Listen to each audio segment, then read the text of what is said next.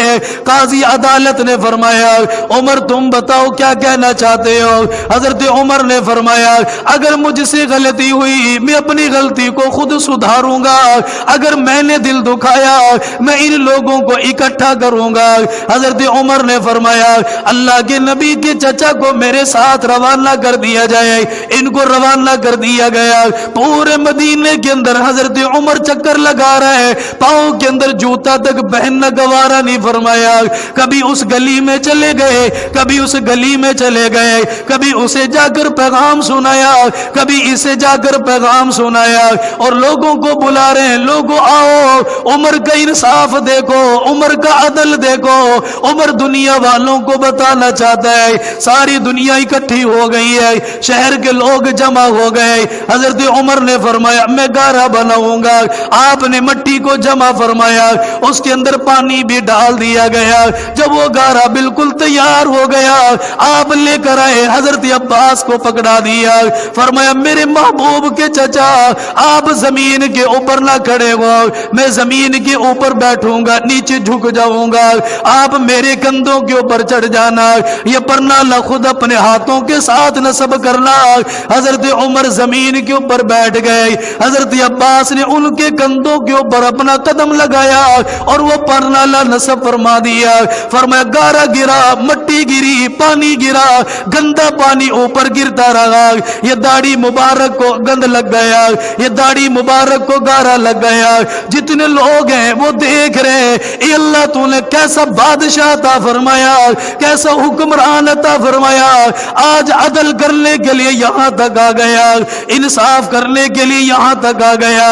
حضرت عمر زمین کے اوپر بیٹھے رہ گئے. حضرت عباس نے پرنالہ نصب فرما دیا. پرنالہ نصب کرنے کے بعد جب نیچے تشریف لے کر آئے ان کی بھی آنکھیں بہ رہی ہیں، وہ بھی رو رہے ہیں اور فرمانے لگے میرے نبی نے کیسی تربیت فرمائی ہے، تم لوگوں نے انصاف قائم کر کے دکھا دیا. پھر حضرت عباس نے لوگوں کو بلایا، ان کو خطاب کر کے فرمایا لوگوں بدلہ لینا مقصد نہیں، صرف ان کا انصاف دکھانا مقصود تھا تاکہ آنے والے لوگ ان کے اوپر کبھی انگلی نہ اٹھا سکیں.